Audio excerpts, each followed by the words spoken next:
এভাবে করে হাঁসের মাংস রান্না করে চালের গুঁড়া রুটি দিয়ে খেতে আমার কিন্তু বেশ ভালো লাগে। আসসালামু আলাইকুম।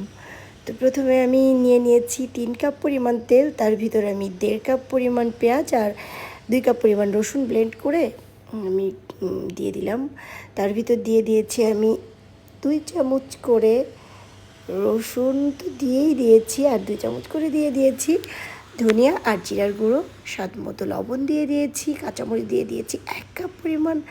তো দিয়ে আমি সামান্য লাল মরিচের গুঁড়া দিয়ে দিয়েছি।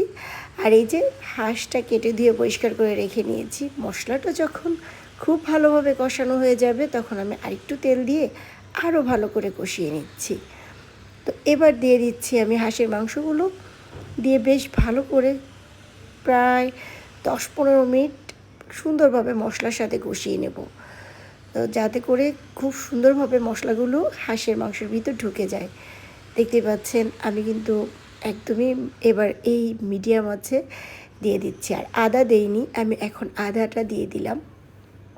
দিয়ে ঢেকে দিচ্ছি। এ পর্যায়ে বেশ কিছুক্ষণ ঢেকে দিতে হবে, 4-5 মিনিট পর পর অল্প আছে, যেহেতু গ্রেভিটা ঘন, তো একটু পরপর ঢাকনাটা তুলে নেড়ে দিতে হবে।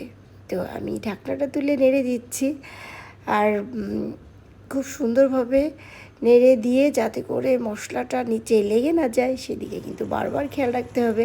হাঁসের মাংসটা একটু ধৈর্য ধরে রান্না করতে হয়, স্কিন সহ, তাহলে কিন্তু খুব মজা হয় খেতে। মাশাআল্লাহ, আর তেল ছেড়ে দিয়েছে। এ পর্যায়ে আমি আলুগুলো লবণ হলুদ আর তেল দিয়ে ভেজে রেখেছিলাম খোসা ছাড়িয়ে, তো ওটি দিয়ে দিলাম। এতে করে কিন্তু খুব টেস্ট আসে, আলুগুলো আলাদা একটা ফ্লেভার অ্যাড হয়। তো ভালোভাবে নেড়ে চেড়ে মিশিয়ে নিলাম আলুর সাথে। এখন আমি দিয়ে দিচ্ছি ফুটন্ত গরম পানি। চেষ্টা করবেন গরম পানিটা দেওয়ার, তাহলে কিন্তু খুব মজা হবে হাঁসের মাংসর এই রেসিপিটা। তো এখন টকবক করে ফুটে উঠছে, আর আমি কিছুক্ষণ পর পর নেড়ে দিচ্ছি। আর এই যে মশলাটা দেখতে পেলেন, এটি কিন্তু আমি জিরা, তারপর সমস্ত প্রকার গরম মশলা টেলে নিয়ে তারপরে আমি গুঁড়া করে দিয়েছি। এতে করে কিন্তু দারুণ একটি ফ্লেভার অ্যাড হয়। তো চেষ্টা করবেন এটি দেওয়ার, খুব ভালো লাগে খেতে, আর স্মেলটা দারুণ আসে।